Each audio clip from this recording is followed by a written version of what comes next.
Hi everyone, my name's Declan McGlynn. Welcome to Friday Forum Live, Point Blank's weekly broadcast bringing you exclusive tutorials, artist interviews and industry insight every Friday live from East London. Today we're looking at stem mixing and mastering in Logic Pro.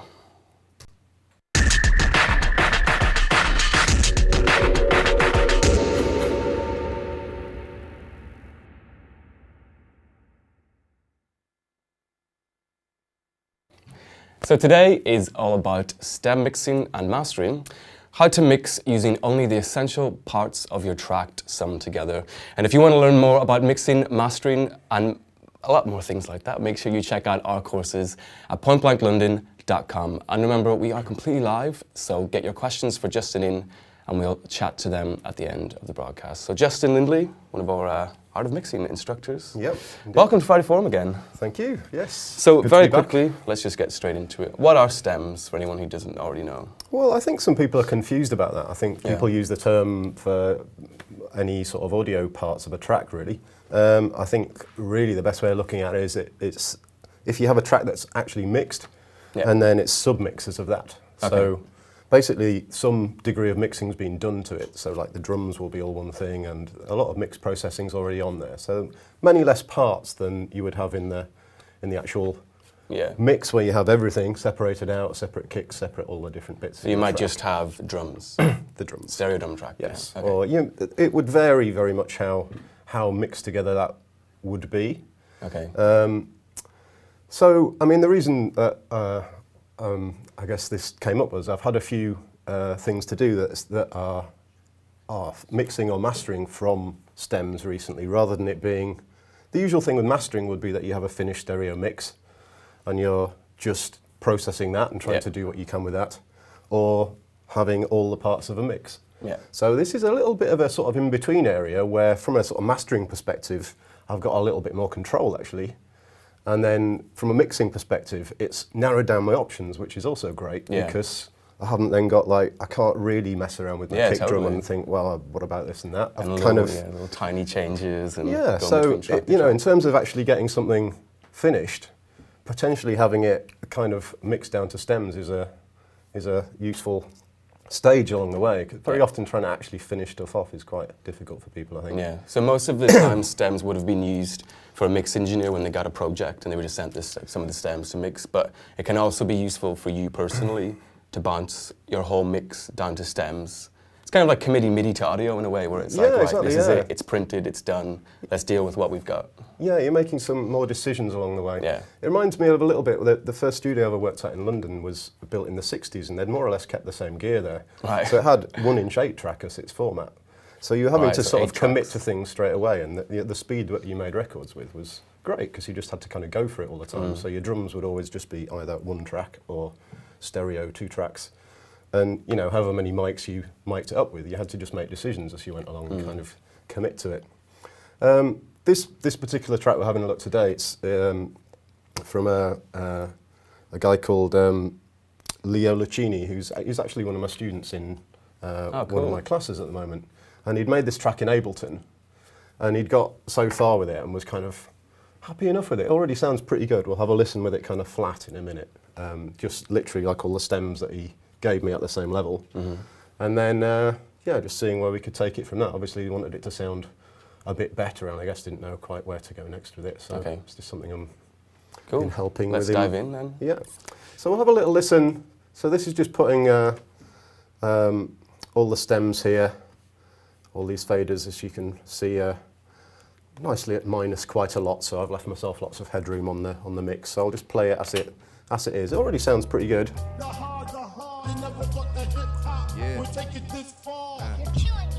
They be like, fuck is he doing? Leaving every stage he blesses. So there's basically a drum stem. There's a main music stem. There's one more music stem that comes in. And then the vocals are actually split up a bit, which is good, because that was one of the things he was wanting to, was how to sit the vocals in with it. But they are already quite processed. They've already got sort of panning going on them, and they've got reverbs on and various things that, they're committed to, and that's that. So it's already a pretty good sounding track. Yeah, sounds pretty balanced. Yeah.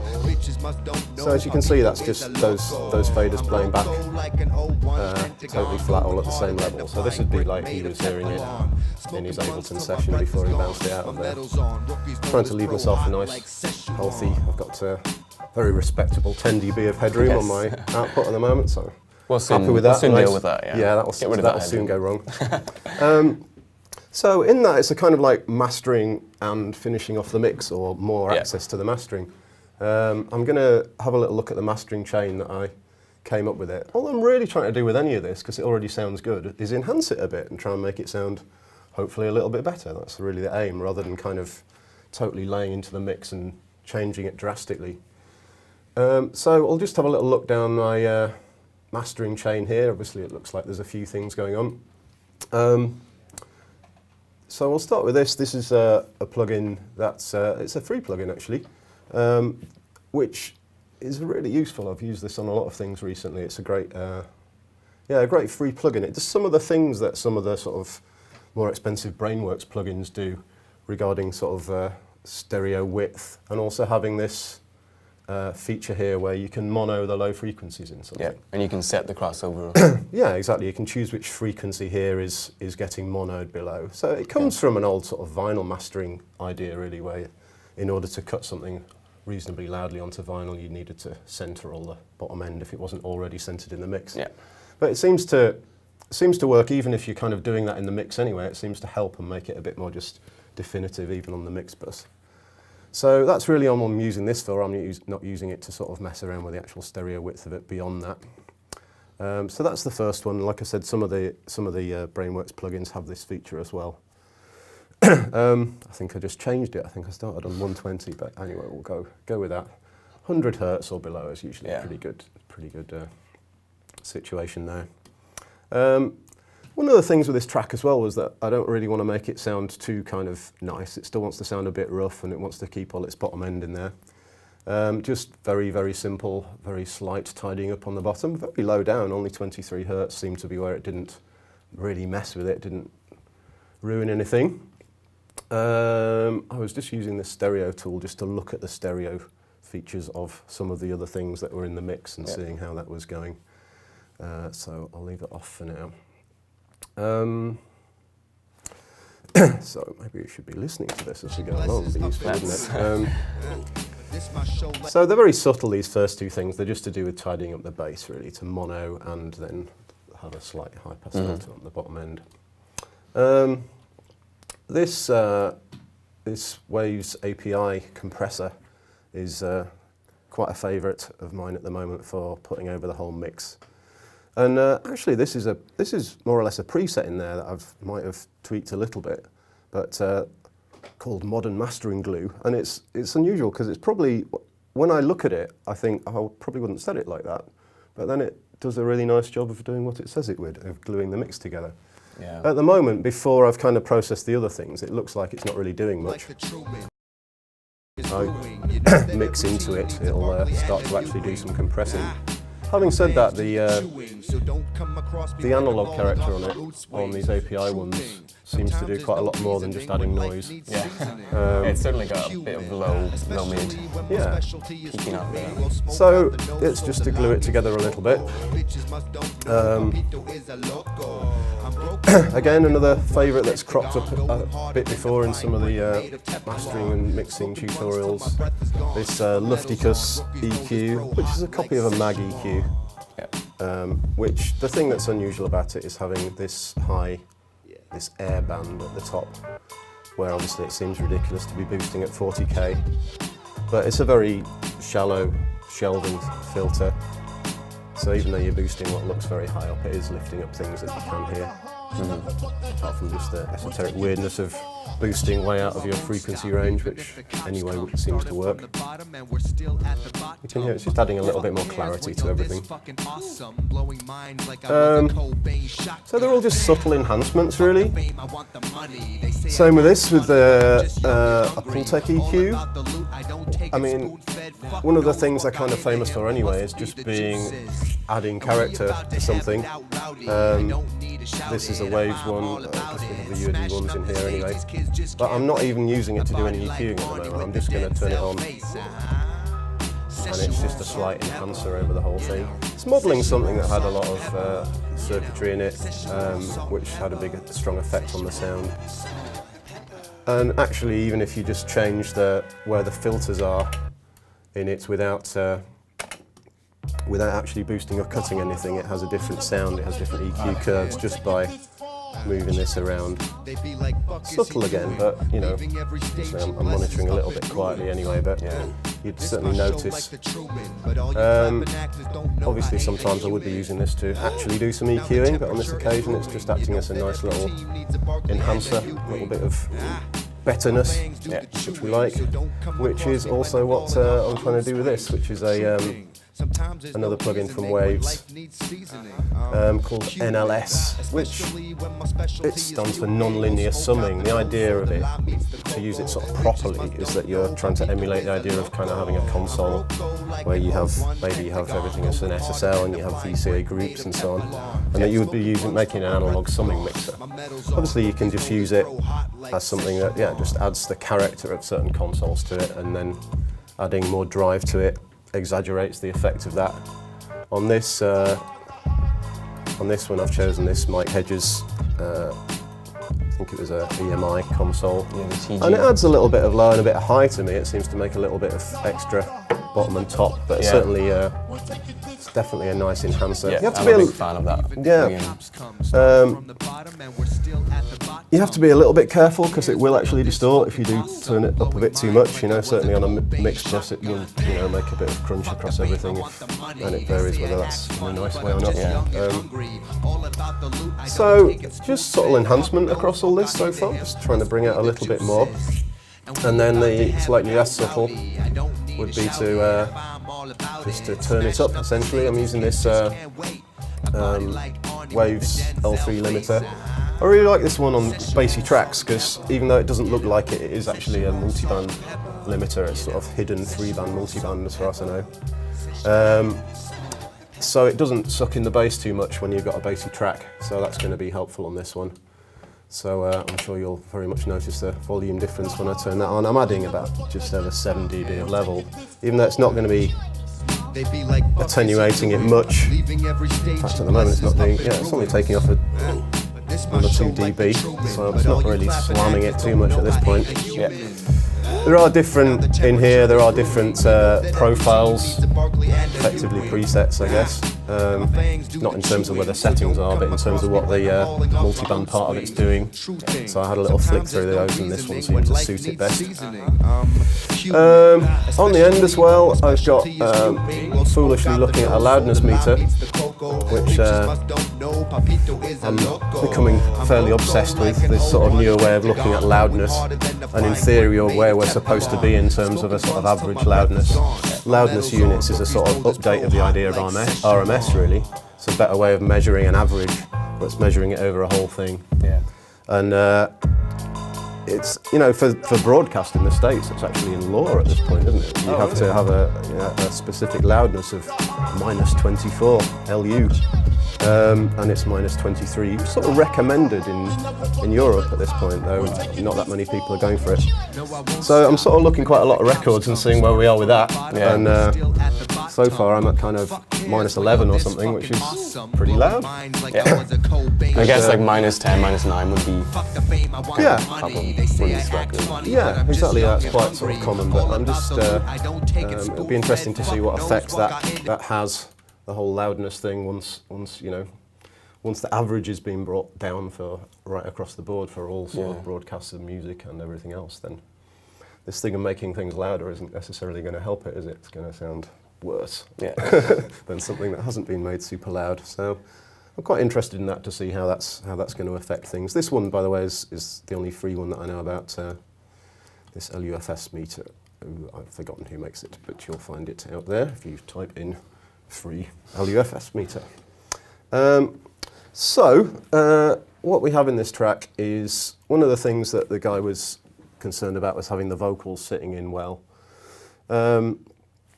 So if that's my sort of starting point as the mastering, then I'm basically kind of mixing into that with my stems. Again, just with the purpose of trying to enhance things, to be honest. So because there's already some processing on the vocals, This so my show like the Truman, but all you clapping actors don't know. it's already I got ain't a reverb on human. there. It's already been Now EQ'd to the some degree, temperature I is think. brewing. You know that every team needs a So I'm a little bit limited how far I can push it because, you know, if I compress it a lot, I'm going to make the reverb a lot more and so on. So, but he wanted it to sit a little bit better and sound more related in the track. So I'll just have a little look through what I came up with. Again, some of these things are just kind of the Barkley and a U-wing.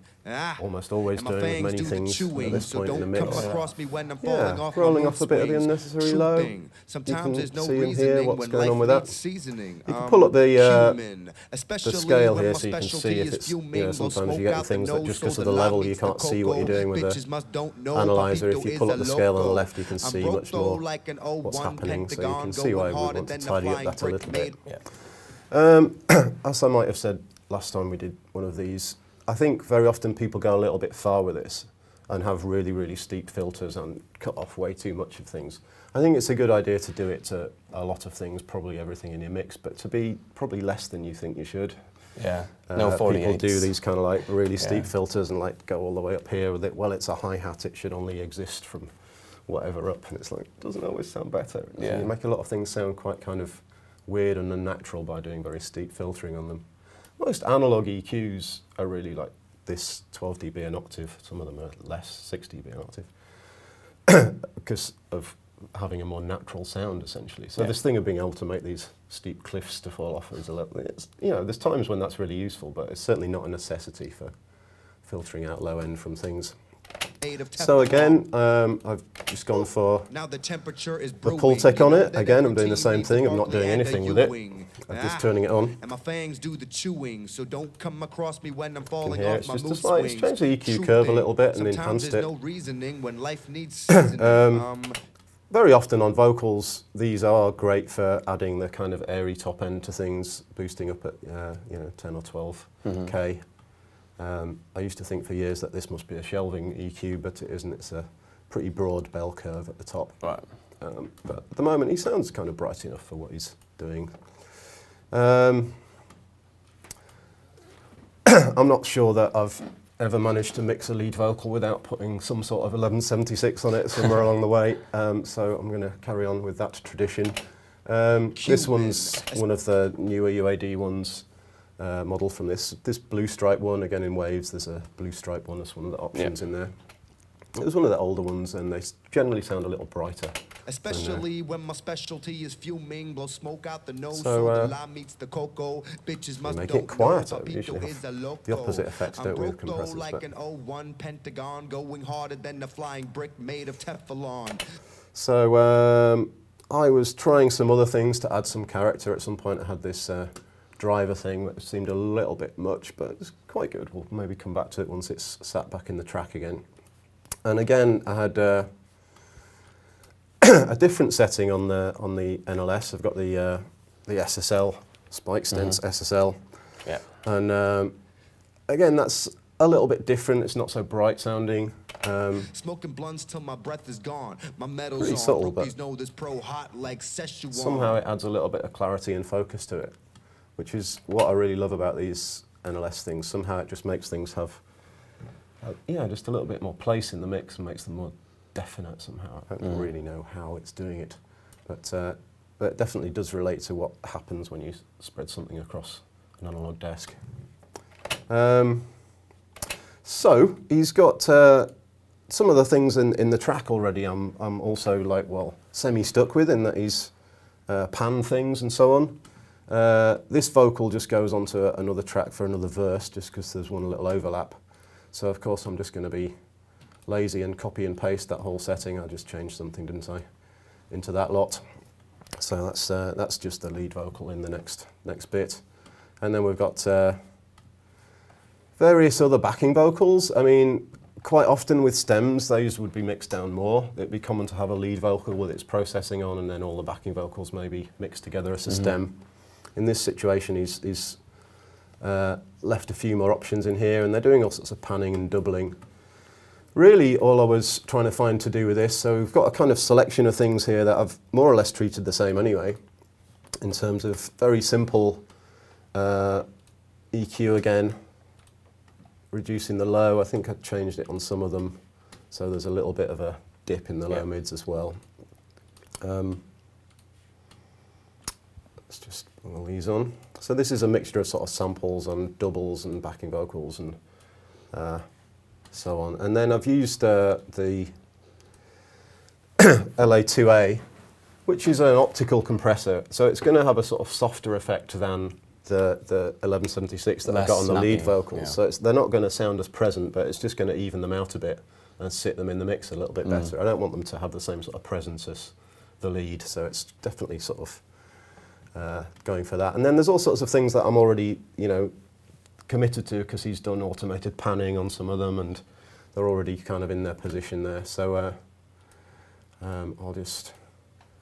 The settings are not exactly the same, but in terms of threshold, it's just really to do with them being different recording levels at the time of being bounced. So let's have a look. So there's some samples and You're killing me, Smalls. They be like, fuck is he doing? Leaving it's all, every stage he blesses up in ruins. so there's a double on the main vocal, and then you can hear they've already got reverb on, so that would be hard to deal with. So along with the lead, You know that every team needs a Barkley and a Ewing. And my fangs do the chewing, so don't come So it's across just me to- when I'm falling off my mood swings. True thing. you can hear the lead's just more present, isn't it, for having... Again, I'm not going for the NLS to hype them up anymore. I want them to just sound, or the pull tech, which again would make it sound bigger and more important. So the backing vocals are staying a bit more behind. So, I could change the balance a little bit more, but that's pretty good for now. I'm happy enough for that. So, the rest of the things then. So let's have a little look at the drums. That's everyone's favourite bit. Yeah, well, let's just put them in as they are with all those vocals and see what's going on with that.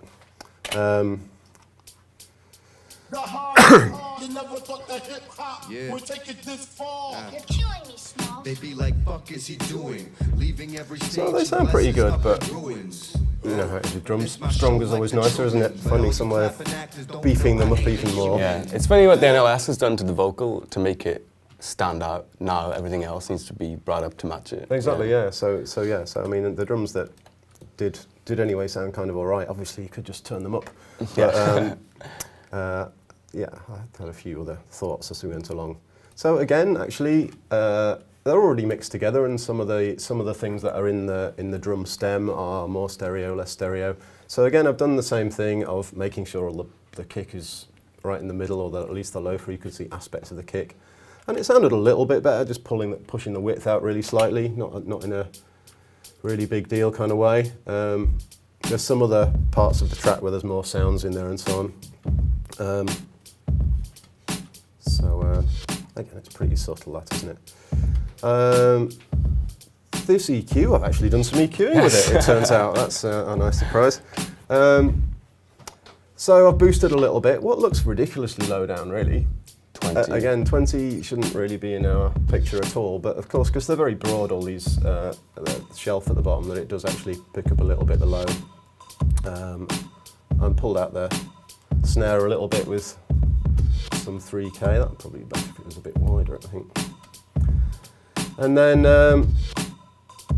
at some point I'd start to have the thought that the hats were getting a bit loud, but this was also partly to do with the rest of the processing. So I've cut a little bit of a shelf at the top.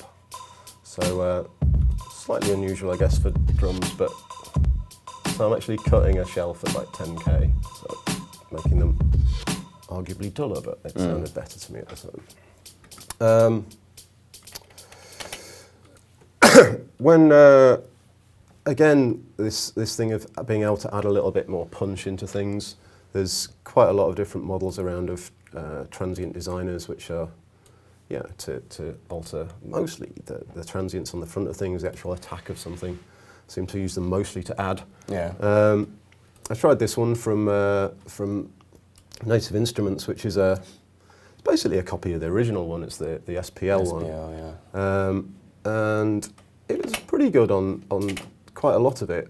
I mean, I'll just make a... You can hear it's adding a little bit on the front of it.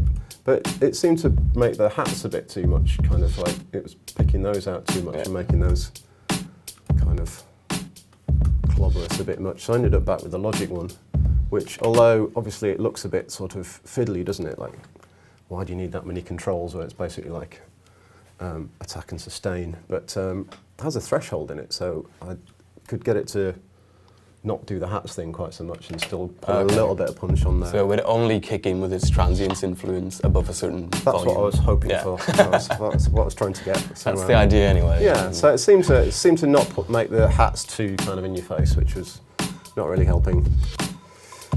And at some point I wanted to take a little bit of the kind of clumpiness out of the kick, but also that made more sense with the rest of the processing in a minute. So there's just, again, just tidying up the bottom end a little bit and taking a little bit of the kind of muddy low mid out. It's only slight, it's just a quite narrow little cut. Then I've made a couple of different buses for that for the drums then. First one, again, I can't really remember the last time that I'd mixed drums without making a parallel bus of some sort. At least a compressor, sometimes more things. So again, you know, it's fairly kind of standardish thing, I guess, to, there's many different compressors you could use for this. I always kind of like that lack of subtlety of 1176s, just because if you're going to parallel compress something, then you've got that advantage of being able to overdo the compression and it doesn't completely mess up your drum situation. So I've just got a send going to, in this case, I've got a little parallel chain here, so I've got an API EQ, which at some point I did also brighten up, but then I think I went back and brightened up what was sending to it in the first place, but it still sounds better for being on, in that they have the analog section in this definitely adds some harmonics and harmonic distortion somewhere along the way, like API consoles do. And I've got the NLS, again, just trial and error really of which one sounds best on a certain thing. So I've got a little bus chain there. I mean, if I had a lot of it in here, I mean, it's pretty compressed.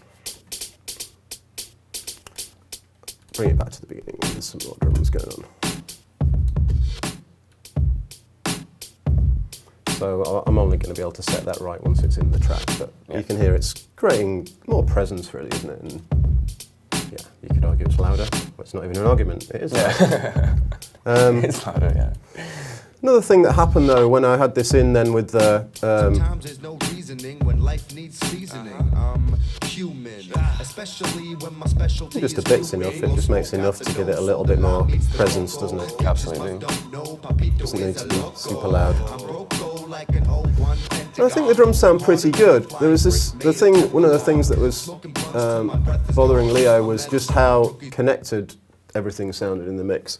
And because there's already quite a bit of reverb on the vocals, I thought it might be nice to put a little bit of reverb on the snare drum. Obviously I haven't got the snare drum on its own. So I sent to another bus here. So I've just sent from my... Let me just get rid of these guys for a sec. Sent to another bus. And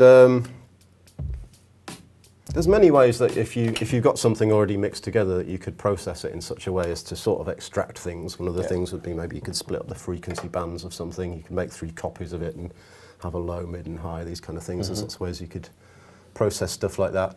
All I've done in this case is tried to isolate the snare drum. Just turn it up a bit so you can hear it more. Just using a noise gate because I can use the frequency sidechain filter on the gate to narrow it down so that the snare drum is what it's responding to. So I can just pull the snare out of that loop and just gate it out. Obviously you need to get the threshold and the release time. Attack, hold and release, how you want at the envelope of it. But yeah, just using the high and low cut, I've managed to get it to ignore the hats and ignore the kick drum. sufficiently that I can then just stick that on a reverb. I've just used a kind of funny old spring. Just seemed to sound more interesting than a nice plate or something like that. And then being able to feed a little bit of that back in somehow seemed to kind of glue it all together. I was also messing around with how, again, with this A1 stereo control, with how wide that was, because the spring reverb is generally going to be mono or mono-ish. Yeah. But it did sort of seem to help a little bit, widening it out a little bit. So with my drum situation then, I can just add a bit of reverb back in, which is however much I want, and it seemed to help to glue it together a bit. I'll decide in a minute about the stereo or not, but definitely adds a little bit of depth. Yeah, to absolutely, and the spring's quite muddy in a nice way. Yeah, exactly. Yeah, it's not going to get in the way of anything else. It's just kind of giving it a bit more tail. He blesses up in ruins. But this my show like the Truman. But all you clapping actors don't know. Yeah, and then I've got a kind of main. So I'm happy enough with that. At least I've got everything there that I can balance up a little bit. Again, I'm going to keep coming back round and fiddling with the actual balance of all those elements, my parallel and my reverb amount. I've got a main musical sample here, which is may well have been already just a sample mixed together. I didn't ask, but there's piano and bass in, whether you consider that a stem or not, it's the same concept. Again, this seemed to help, same idea, sticking the bass in the middle, and then in this case, making the rest of it wider, seemed to really add quite a lot more. Difference, yeah, I mean, whether it's a little bit debatable phase or not is, but it sounds good, so I'm all right with that for now. Again, just a little bit of EQ, just tidying up the bottom, and I guess this was me trying to just kind of, I'm not trying to get like loads of separation with the kick and the bass on this, it's not like in that sense, but they want to be not completely muddying each other, so that little cut there, it's a slightly different one presumably from in the drums. Almost the same ideas, same chain of events. Well, just you know, a little enhancer chain. But as you can hear, you know, it's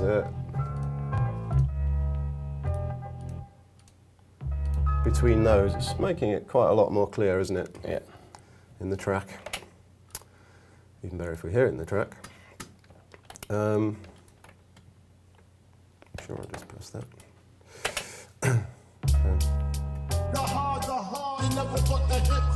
We'll take it this far. You're killing me, Small. Be like, fuck is he doing? Leaving every stage he blesses up in ruins. It's all kind of coming out a bit more. So I'm just trying to enhance it all and make more of what's already good is really the point of it all. Now the temperature is brewing. I'm not in that thing of having to like, what am I actually doing? Am I you're not too focused kind of, on it's already, too many tracks. yeah, it's already committed to a lot of it, and it's actually quite fun just trying to enhance it rather than, I haven't got all those kind of like brain aches about like, how should I do that to that bit? It's just like, well, I've got some limitations, which is, you know, creatively quite good place to be in. Yeah, and in this case it was someone else's track, but you could easily stem out your own track. And Oh, exactly, yeah, that's kind of, yeah, I suppose what a possible creative suggestion would be of like, you know, that to get past that thing of getting rather stuck on having every possibility in front of you. It's like, well, cut some of them down then and see if that gets you to a better place. I mean, in terms of, very often the reason before that I've done stem mixing myself would be if I was in a analog studio mixing on a console, would be that, you know, you do a lot of things that are good, but maybe the actual final balance isn't exactly right, or somebody's going to come back to you and say, can you turn the vocal up or the whatever down or whatever. So that would be the common reason to run out stems of something, so you can put it back into Pro Tools or Logic or whatever, and just make some minor adjustments when basically the mix is done, and you just, like this, just enhancing it a little bit in this in-between mixing and mastering kind of area, if you like. So there was one other little musical sample, there's a little flute thing. Again, I'm not going to probably not going to go through exactly the same things because you can see I'm just kind of following a bit of a pattern. Copy and paste, yeah. Well, not literally, but yeah, my EQ's slightly different. But just again to enhance something, what happened a little bit as well though with the track was that through having kind of compressed the drums, as you can see here, I needed to then put a little bit of automation in that the hi-hats sound too loud when they're on their own. They get sucked back in when all the drums kick in. But so these sections where it's just the hi-hats then needed a little bit of volume automation. So again, you've got this sort of overview. Again, some mastering engineers do some automation at that point, whether it's actual automation or moving something manually or whatever. Because some of the things you do dynamically to a track are going to knock it out somewhere. Yeah. So it's the same with these drums on this. The drum processing made the hats too loud in these 3 sections. And then another quite classic thing that can happen when people do bounce things out is that at the end, You're killing me, Smalls. it all cuts off It just a bit cuts, quick. yeah. So it's basically when it's been bounced, it hasn't been, the locators weren't wide enough apart, which is something to really look out for. And the way around it on this occasion was this little flute sample at the end here. I've just automated it to center some reverb at the end, so it just hangs on a little bit. I mean, it's so this one here. So that's all that's happening here with this flute sample sending to this plate reverb here. I've just used a Space Designer. Nice plate. It's a good Good title, start, yeah. isn't it? Yeah, I'm not going to argue with that. You don't want to use shit plate. No, the one that I never use that one. Yeah, that's terrible. So just the sample at the end, it's just then, it's just to make it spin off a little bit extra in the end. Except it didn't. Why aren't we hearing it? You haven't sent it to it. Yeah, it's supposed to be. Oh, because I turned the automation off. That's what it is. Hooray. Let's try that again. Let's. It's going to work way better if I turn it on.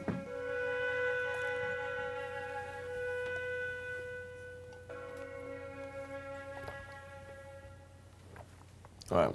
I think it worked. We're Yeah. monitoring quite Quite quietly subtle, as but well. yeah. It's enough to just get the end of it sorted out. Yeah. And then, again, because it's another common thing with bouncing tracks is that people start their track on bar 1 and then all the audio just actually starts at the beginning. So again, I've just added a little bit on the top and moved it all along a bit to to have a bit of silence at the beginning so it doesn't all just kind of clunk in. You never thought that hip hop would Just take moved it along a bit. So again, just killing me, Smalls. They be like, fuck is he doing? Leaving every stage he blesses up in ruins. running pretty good. Yeah. We're monitoring inappropriately quietly for You clapping actors don't a hip hop track. human. Now the temperature. But it's interesting, it's kind of the sum of its parts, if you excuse the pun in this situation. But Yeah. I mean, the techniques you've done were subtle individually, but together, Yeah, together it comes together really nicely. Exactly. It's quite often the case, I think, with mixing and mastering, particularly now that you can have so many of everything. You know, if you're doing things with hardware, it's like, well, you've only got so many things in the rack. So you'd be much less likely to make these quite long, subtle chains of things. Yeah. You know, being able to just have, like, another pull tech that I'm only using because it sounds good when you turn it on. You know, It's a it's luxury, unlikely that you would do that in sort of Yeah. real life with hardware that you've got, well, I can just put one on there that I'm not really, it just sounds all right, doesn't it? Do you know what I mean? Or all the rest of it that you could just have another API on there and another, well, actually, I'll run that through a Neve and that through an EMI and that through an SSL. Yeah. Unlikely in Yeah. real life. So so we're in a situation where you can do a lot of these nice subtle processes and that, like you say, on their own, any one of them isn't like sort of a massive difference, but Yeah. just the sum of them all is there kind of. Yeah. A cool thing to try nice actually enough is to just speak to a friend who's a producer and do a mix swap.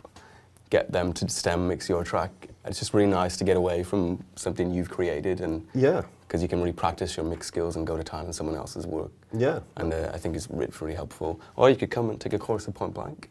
There's and an idea. you can swap with students and stuff. Yeah, So yeah. unfortunately, this is just one aspect of mixing. This is just one aspect of STEM mixing, in fact. So, Yeah, I mean, if you want to learn more, obviously, you can come here and learn from you. There's a good idea. Exactly. Yeah. And there's loads of questions to get Okay, through here. great. I don't think we're going to be able to get through all of them. Yeah. But I'll try my best. So my starting best from the to very answer them. top is Adelaide. I'm not even going to embarrass myself or you by pronouncing your surname. Is it better to work with master on or with it off? I guess it probably means the mastering chain. Well, what seems to have happened more and more is, I mean, if somebody comes to me to master something, then that's what I'm doing. If somebody comes to me to mix something, for example, they don't really then want to take it off somewhere else to be mastered at this point. Yeah. Some mastering engineers have said the same to me as well, that like people want them to sort of do mixing as well. It all gets a bit kind of, everybody's doing Jack everything. of all trades, yeah. And to be honest, it's more rare for me to do a separate mastering for something. I mean, even if I was mixing a whole album, quite often I do this, whereby my mastering and mixing is happening at the same time. It's a little bit difficult to get that right, so that when you put it all together, it actually works like a sequenced album. It's quite hard to do, but I sometimes still do that. Or I think it's a good idea at this point to kind of. Everyone's going to argue with me about this, but Yeah. it's an ongoing argument, isn't Well, it? it's But just- it's like I it's- just yeah. want to do everything so it sounds like a finished record. So Yeah, that's true. you know, whether You always call want to it like whatever. feel, especially if you're making dance music, you want to feel like you're in the club playing. Yeah, it. so I can Yeah. bounce this and it's done. That's Yeah. it. Yeah, move on. Yeah, exactly. Yeah. Cool. 2D Jazz asks, compress before EQ or EQ before compressor?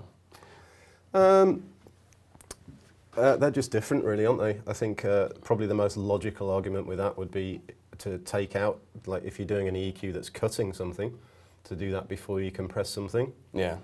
So the compressor's not reacting to something that you didn't want to hear anyway. Yeah. In terms of adding with an EQ, if you have another EQ, like you can see here, I've got EQs cutting something, and I've got sometimes EQs adding something as well, even though I wasn't doing much EQing with my Pultex. Sometimes the compressor will fight your adding EQ. So if you're adding bass into something, The compressor will rein that back in, yeah, so it kind of defeats the so purpose. you know it's going to have a different sound and a different feel to it. Sometimes you might need to EQ more if it was before a compressor.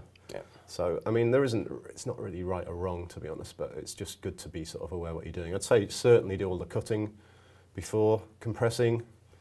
Then, you know, if you're adding anything, it's going to have a different feel and a different sound. Sometimes you won't be able to do the adding you want to if there's a compressor after it. You have to do Yeah, the adding you have to after do it it. after, Won't, yeah. It will fight you out of it. So, Yeah. yeah, hopefully that's enough of an answer. Yeah, for sure. Simon Lee is asking, is it all right to master in the same session as mixing? That's kind of answered that question already. Or would it be better to bounce out the mix and master in a new project with the audio of the whole song? I mean, yeah, we kind of Yeah. talked about that, but would you say take it into a stereo master? Yeah, First. I mean, there is a lot of good reasons to do that, to be honest, of actually, you know, particularly if you're trying to master like an EP or an album or something. It's pretty difficult to do if you're actually trying to do it with the mix all in progress Yeah. at the same time, and you're trying to master it so that that bounce then sits in sequence nicely. Yeah. I sometimes do it, but it's also And there's partly CPU for- reasons as well. Yeah, exactly. Yeah, I mean, a lot of the mastering plugins are going to be heavier on CPU as well. Yeah. It's probably much more sensible to do your mix and bounce it out with some headroom, with somewhere 6 to 3 dB of headroom in it, and then have another look at the mastering. Would Yeah. probably work better most of the time for most people, I'd say. For sure. 15 Signs asking, when rendering or bouncing for stem group mixing, should you bounce everything to minus 10 dB, then balance the levels accordingly afterwards, or leave the levels as they are?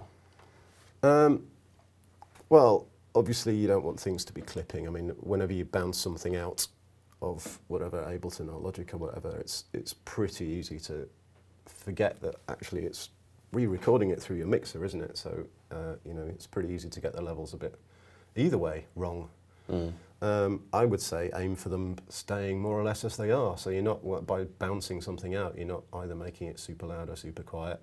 Either way, you certainly don't want to make it clip. I think you can see with this one that I've had to, my sort of headroom mix, just putting all the faders in a row was at like minus 14 something. So I've had to pull it all down so that the sum of those things was like minus 10 on my mix bus, so I had somewhere to go.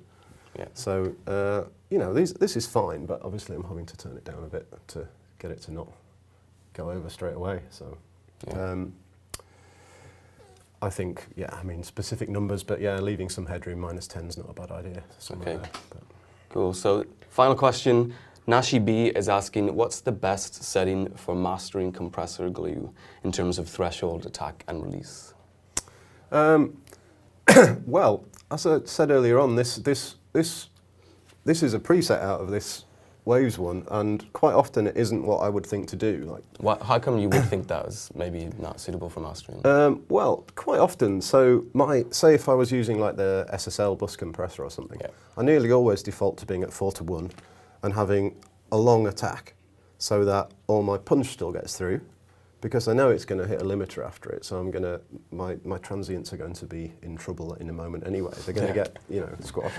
So I'm still trying to maintain them at that point, and then I'm usually with the release on that, having it either pretty fast or auto if the way it kind of tracks through the song works better. So I don't usually go for this fast attack thing and a really low ratio, very low but ratio. on this it sounds great. I mean, the threshold just completely depends on how loud the thing is that's coming into it, doesn't it? I mean, there isn't a good threshold preset necessarily, is there? You'd always have to adjust that to find how much compression you're getting. I mean, with this, at this point, what's it actually doing in the track? Probably got like once everyone's in, it's taking off like less than a decibel, but sounds better with it on. And Really, that really little slight. boost. Would you use a makeup? Would you stick to makeup gain in the actual compressor plugin, or would you be more inclined to wait until the limiter to bring the gain up? Well, I mean, it's turned up a little bit on the output of this, isn't it? It's adding a couple of decibels. Yeah, I'm more using the limiter to do that. I mean, stages along the way, it depends really. It could be that you don't really need to turn it up at this point. Actually, I mean, to be honest, as a makeup gain, that doesn't really make sense, does it? I'm taking off half a dB and adding 2.5 dB on the output. That's just making it louder. But it's the sound as well. Yeah, I mean, that's definitely the way it's sort of generating some harmonics. It just sounds good. So. Would you? I was just going to question from me. Would it be better to leave the volume hitting -10 all the way through the mastering chain until the limiter, or would you add maybe 1.5 across 5 or 6 plugins? Well, all of these, once we get from here to this API, and then I'm boosting a little bit, okay, high up with the Lufticus, and then that one's turning it up, and that one's turning it up. So it is getting turned up quite a bit before it gets to the limiter on this occasion, which is fine. Do you think gain staging it at each stage, bringing it up slightly, is better than keeping it at 0 and then whacking it by 15 on the limiter? I'd be more bothered if what was coming into my master bus was really loud. If I was having to do something there to turn it down to start with, I would be less happy about it. So I started off with like 10 dB of headroom, and I've just edged it up a bit, haven't I? Right. And then added another 7 at the end with the L3. So in this case, it was quite well behaved, and you know, something along those lines is quite good shape to be in. And, you know, it's never clipping before it gets to the limiter, is it? Yeah. So it's always got a bit of headroom. So it varies a little bit as well with some of these modelled analog plugins, what they're actually lined up to in terms of level. Like some of the UAD ones, what it's seeing as a 0 is like analog 0, which is pretty different from digital 0. Yeah. So it's pretty easy to be hitting them way too hard. Yeah. And sometimes, you know, stressing them out in a way you probably didn't mean to, because you're probably, you know, way more decibels in than you think you are. Yeah. So just keep your eye on the VU meters. Yeah, I mean, some of the sort of lineup of them, it's not like everyone's doing the same thing when they're writing plugins at this point. I think the UAD ones, a lot of them are like analog lineup. So if I was playing something 0 out of this into analog gear, it's hitting it really hard, isn't it? So, yeah. That's something to keep in mind. But you know, we could talk about this all day, but unfortunately, yes, we are out of time. Hopefully, you got plenty of inspiration for your mixing over the weekend. But if you're thirsty for much more, make sure you check out our courses on pointblanklondon.com. And we'll be back next week for another FFL. So we'll see you then. Cheers.